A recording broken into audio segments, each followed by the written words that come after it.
2,500 years ago in northern India, a prince named Siddhartha Gautama sat down underneath a fig tree. He spent the following 49 days and nights meditating underneath this tree using a meditation technique called Vipassana. These 49 days resulted in Siddhartha achieving a state of perfect enlightenment. Today, we commonly refer to him as the Buddha, meaning the awakened one. Vipassana is a practice that seeks insight into the true nature of reality. Directly translated from Pali, the word means special seeing. Following his enlightenment, the Buddha taught 60 disciples the Vipassana technique and sent them in 60 different directions to spread his teachings throughout the lands. Vipassana has since been passed down through an unbroken chain of teachers all the way to the present day.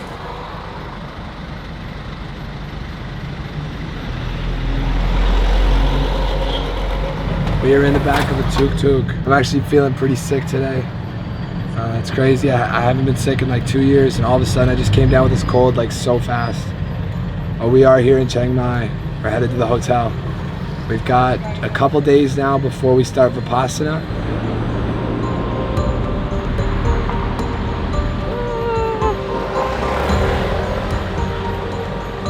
No, you don't have to carry every single bag. It's January 3rd today. We start Vipassana January 5th. This bed bear is the last bed we're gonna share together For 10 days. for 10 days. We've been together almost every day for 4 years. And talked every day for 7. How many days is that? Here, we'll put it on screen. It's a lot. It's like 7. It's like 3,000 days or something. Well, now we will be 10 days without speaking to one another. But look, we gotta show everyone what I got for you.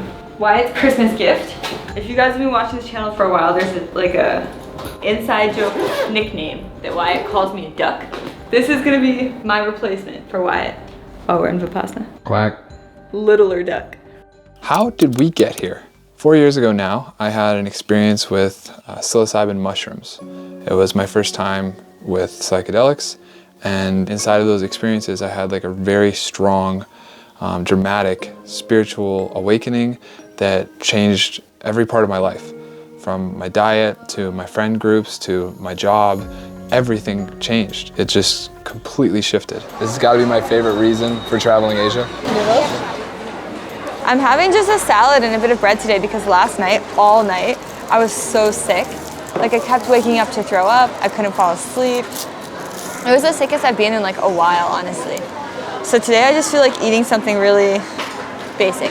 And now that I've finished my noodles in this bag, I get dessert. This is a chocolate chip banana muffin. I'm gonna eat it like it's a big muffin. Sure. So in my search for health, in my search for wellness and healing, I started sort of becoming obsessed with every healing modality that I found. First it was yoga. I started doing like 3-4 hours a day of yoga, and then that led into ice baths. Sound baths were on the list. Learning to meditate came later, journaling, everything that we could do to improve ourselves and get to sort of better states of mental and physical health we were doing. Today we're at the mall because we're gonna be buying white underwear. When we go to our Vipassana at the Wat, they're gonna put us in white robes. You'll be able to see what color underwear, you'll be able to see the underwear clear as day if they're not white. All right, we're gonna try Uniqlo for some white underwear for Lindsay. 4 years later, we're in northern Thailand and we're about to step into our first Vipassana experience. And that came at the recommendation of many of our new close friends that we've met in the last year of travel who suggested to us, hey, I've had this experience, you should totally try it when you're either in India or Thailand, because those are two of the hot spots for this practice. We're in H&M and I'm very upset about that. H&M is like the McDonald's of clothing. Would you eat at McDonald's? Probably not. I'll stop right there. I'm giving her a hard time. She's getting stressed out. Yeah, dude, like I don't even want white underwear. I don't wear white underwear. You know what happens when you get a period? They're stained, they're ruined. Should I get Homer Simpson underwear for the Wat? It's not white. Okay, I won't be getting that. We walked around the mall for a little while and we didn't see, or at least I didn't see any good options for underwear that I wanted. So we're gonna take a break from that because we actually need to be at the Wat before 5 since it's registration day. We need to go do like our paperwork and like orientation. So that is more important. We're gonna do that and then maybe come back to the mall.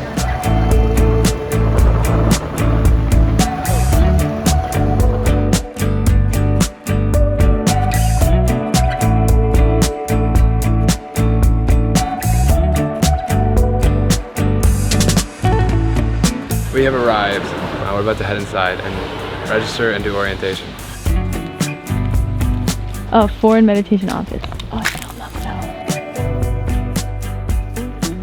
We filled out some basic forms, including our names and contact info, and took a look at the long list of rules for meditators, which included no talking, no touching, no sunbathing, no smoking, no reading, no writing, no phone calls, no snacking, no dinner, no music, no leaving, no napping, and many more. But you get the idea. We're just here to meditate.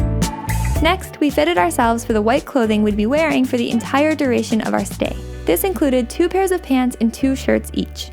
Oh yeah, I put my pair on the bottom there. You just put your pile on top of it, just remember. And now we just come at 8:30 tomorrow, and they're keeping our clothes here, so I guess we just show up, they'll show us our little rooms, and then we'll change. The grounds here are really beautiful. Do you think we'll be allowed to come buy ice cream from the store behind you? No. Coming here today makes it so much more real now. It's like, this is the place we're gonna be for 10 days. And I feel nervous and excited at the same time, if I'm being honest. I think it's like exactly what I needed. Like life always gives you exactly what you need when you need it. So I'm sure that this is exactly what I need right now. With our white clothes put aside and our forms filled out, Lindsay and I both managed to track down some light-colored pairs of underwear. We then grabbed some takeout and headed home to spend our final night together before Vipassana.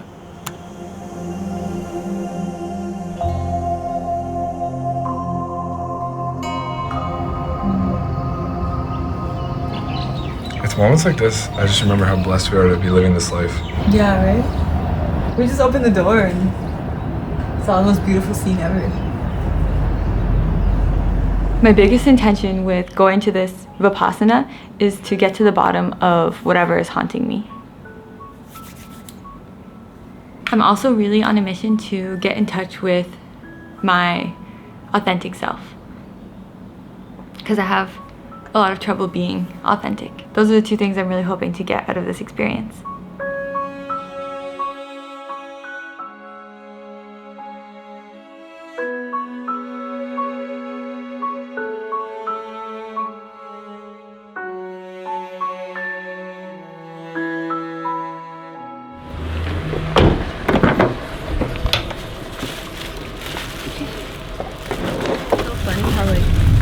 I feel just as nervous to do this as to climb the mountain. And like, climbing the mountain is literally climbing a mountain, and what I'm being asked to do now is nothing. I'm literally just being asked to do nothing at all, and I'm like so scared.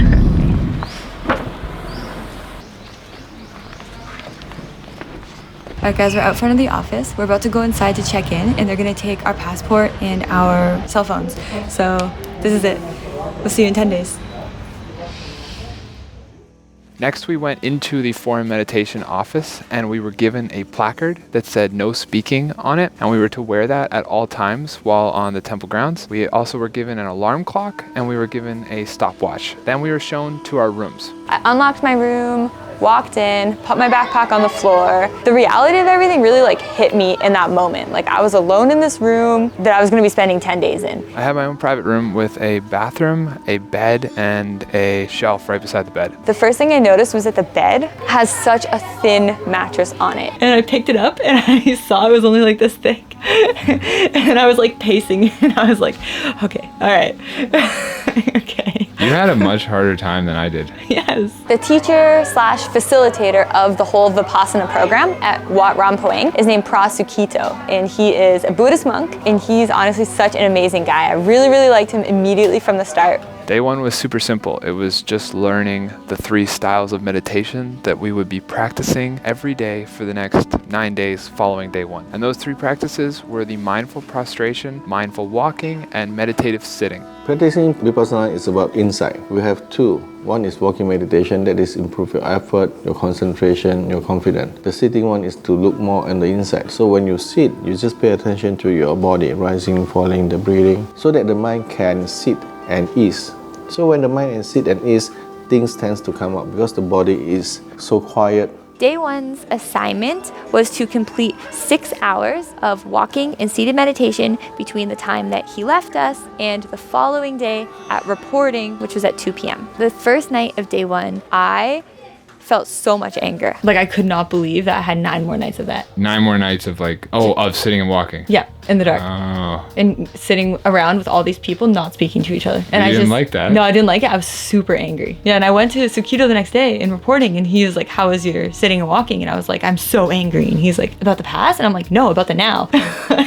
And he's like, this is normal. And so I left reporting and I went to the garden. And I started working through my evening practice. And again, I felt just really, really negative. I felt so much resistance. I felt like I could not sink into it. I could not focus. I kept moving my body. I couldn't sit still. I couldn't even keep my eyes closed. Sukito said to us that the hardest was the first 3 days and that it gets easier after that. And when he told us that, I think it was either on day 1 or day 2. And it was really relieving to hear that because up until that point, I was really struggling. It just felt like I wasn't there yet. I still had brought so much of work and travel and chaos and hectic mind and all of these things into the temple, and I wasn't really present yet. Finally got to this point where I realized like, okay, I've tried everything to make this work for me except for just surrendering. And I surrendered, and it was like a switch flicked, and I just was in heaven. In one moment to the next, like everything was so beautiful and amazing, and like this connection was made in my mind for the first time without any magic mushrooms or anything. That like being present is like joyful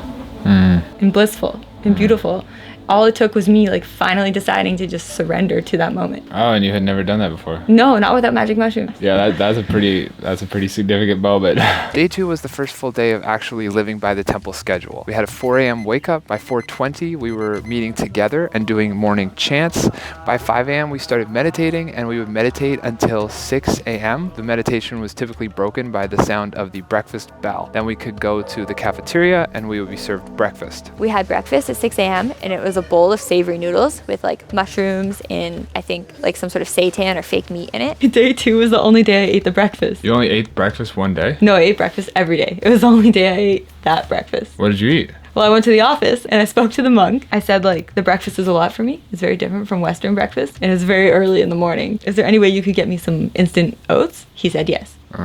Following breakfast, we would meditate until lunchtime, which was around 10:30 each day. Again, there was another bell that would go off that would signify come to the cafeteria, it's lunchtime. The lunch food was grossing me out too. What? Yeah, I didn't like gosh, the food. the food was amazing. I would sit there and the whole time they were doing the morning chants where they would say like the prayers. Yeah. I was sitting there glowing, thinking like, wow, look at all this amazing free food. I can't believe how blessed I am to be in a place where I get to meditate all day long and just enjoy this amazing food. Wow. Yeah, we had totally opposite experiences. After lunch, we now had another 4-hour block of time where we would again meditate. We started with mindful prostrations, and then we would go back and forth between mindful walking and mindful sitting. Each day we were assigned a different duration of each of those meditations, and they were equal to one another. So if we had 15 minutes of mindful walking, then we would do 15 minutes of mindful sitting. If we had 30 minutes mindful walking, 30 minutes mindful sitting, back and forth for the entire 4 hours until 3 o'clock came. At this point in the day, the girls were doing their reports. Their reports actually started at 2, and the guys' reports started around 3:30. For the reporting sessions, we went to the abbot's main office, and we would meet with Prosecito. We would sit down with him, and we would tell him how the day went, how many hours we managed to meditate. What were your hours like? Between 10 and 12 every day. I was between 7 and 9. Yeah, but you also had to You had to sweep twice a day. I know, I can't believe you didn't have to sweep twice a day. I didn't have to sweep at all because the guys' side was also shared by the monks, and the monks like absolutely mandatory have to sweep. So our side was always clean. After reporting, we would begin meditating once again, and this was typically like another 4 to 5 hour chunk leading up till bedtime, which was at 10 p.m. I was uncomfortable until the end of day 2. I wasn't uncomfortable, like I was just like I felt like sandpaper until the end of day 2. Something popped up where, it was me missing you. I had this like really strong realization to do with Lindsay, where I saw her from across the pagoda ground, and she was doing like a mindful walking session, and I saw her there, and I just like broke down in tears. I felt like I never really appreciated her. It's really easy to take for granted something that's just there every moment of every day and every night, and I never really took time to like appreciate your presence in my life. And like it was like a day and a half into the experience, and like I just I did that, and it just felt so good, and I cried a bunch. What did you do? Did you just like make an agreement with yourself that you're gonna appreciate me more? No. Oh, okay. Okay. How did you resolve it? What do you mean? I just appreciated you. Oh. I saw you on the other side of the stupa. I was like, wow, she's amazing. And I cried, and then And at the same time, I was feeling so blissful and amazing. well, that's pretty cool timing. Yeah. After that, everything got easier. Like there was this huge release of energy, and that forward was just so much easier for me to sink into the meditation and be present and mindful with what we were doing. And it just felt like, like this big weight that I was carrying around had been lifted. You teach you to pay attention to the body so that the mind can sit. When the mind can sit, then you will see what is inside that is coming out. So now you can do cleansing. The first sort of realization that I had through the experience was on day 3, and it had to do with childhood trauma. The realization was that some of my childhood trauma actually wasn't from things I had experienced, but rather things I had watched that I was too young to see. When I was a kid, my parents just kind of like didn't monitor my TV stuff a lot, and I watched a lot of things that were really not meant for children. And I realized that a lot of those things, because I didn't understand them, I internalized them as being scary, and I assumed the worst. It actually led me to trauma. I just saw a lot of things I was too young to see, and that is how I interpreted them. On day 4, I had an experience with one of the other girls in our program. She was sitting in front of me. She was kind of starting to doze off, and at some point she then fell totally asleep and kicked her bottle of water that was in front of her, because her leg just like rolled, and it kicked the water, and then it fell off the step into the pagoda plateau. This caught my attention, so I like looked at her, and she retrieved the water, and on our way back to her seat, she noticed that I was looking at her, and this upset her. Like, she was super upset by this, and then she caught my eye with this like really like, it was just like this look of wrath or something, and in the moment where our eyes locked, there was this really violent release in me, and it took me right back to this memory when I was like 5 years old. I was laying in my bed, and my mom and dad were screaming at me, and I have no idea why. I was on the top bunk, and I was just crying so aggressively, and I had my head in the pillow, and I was trying to just like block out all of what was happening. And I remember just being so terrified. I couldn't speak, I couldn't move. I was just so terrified. So then I get up, and I'm like, oh, I gotta shake this off. I'm gonna just do some walking. So I walk over to the pagoda, and I start doing the walking meditation, and as I'm doing that, my thoughts are just out of control.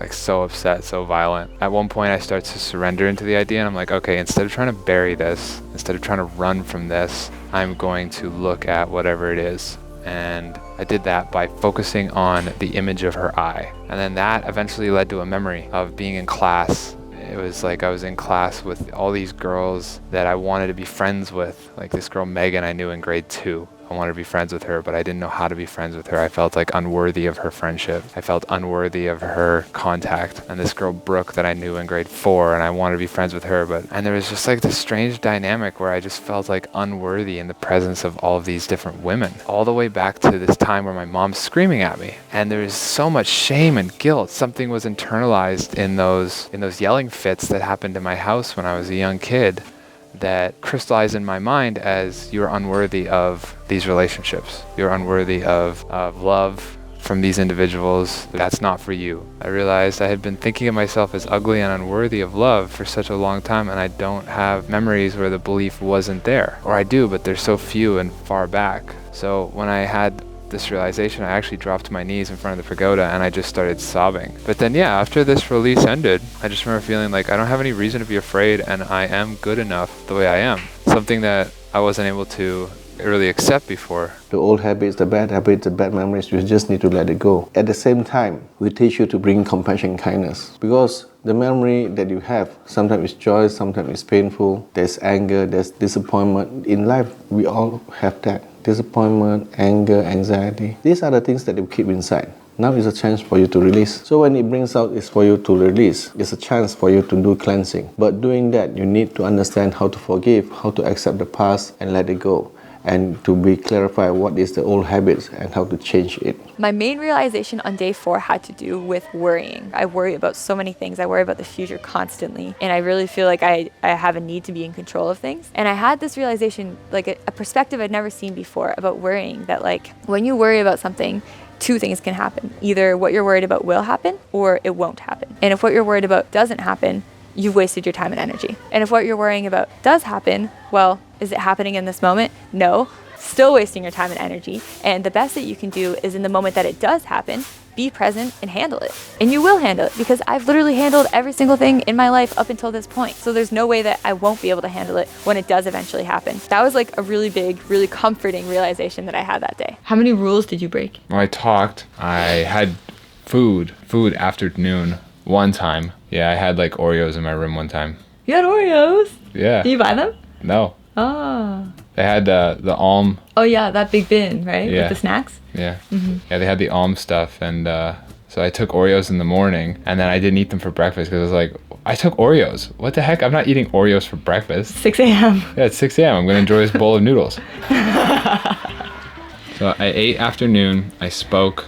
Oh, I napped. He assigned 11 hours. I did 12 and a half. I was like, you know what? I got like 2 hours, 3 hours before reporting. I'm going to go take an hour nap. You said the guys were talking all the time, but my impression of the guys is that they were like the girls and didn't talk at all, because I never saw them talking. Out front of reporting was the most amount of talking. But anyways, I broke the talking rule on day 6 or 7, and I really just did it because this guy was, there's something about him. I really liked his vibe. He told me a horrible story about the times that he traveled to Australia. He worked in like a meat packaging facility where he butchered animals in a slaughterhouse.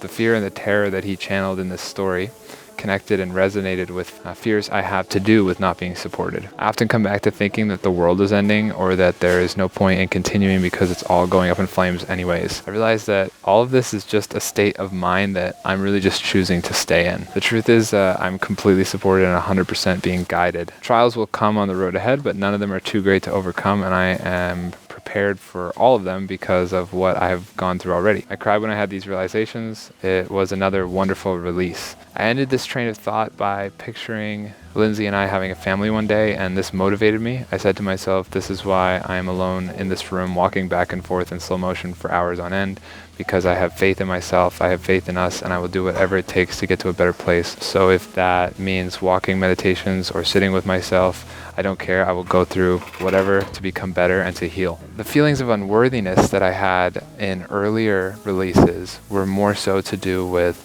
actual events that took place in my life that instilled in me this belief that I was unworthy. But when it came to this experience, because it was fear, it was completely made up. So like a lot of the things that I had seen in this meditation were not even real. They were just things that like I heard about on the news, or I heard about through a friend, or things that like I was fearful of. And it was just totally like, they say, there's this expression like FEAR, false evidence appearing real. And that's exactly what it was. I saw so much fear that I was holding on to, and none of it was real. And I was able to just release all that and let go of this fear that I'm not gonna make it, because the fact is we already have, and we're gonna continue to do so. And there's nothing that's gonna stop that. So there's no reason to be afraid. It's just keep walking the path the way you've been doing, and everything will work out, as it always has and always will. This is what meditation can do for you. It brings a consciousness, awareness, mindfulness, so that you can slowly, we have a lot of memories, a lot of habits, slowly you just release bit by bit, so that you can find the original you, because you are born pure. Day 6 was a huge, huge day. Day 6 was Buddha Day. Buddha Day means it's either a full or a new moon or a half moon, and that one was a new moon.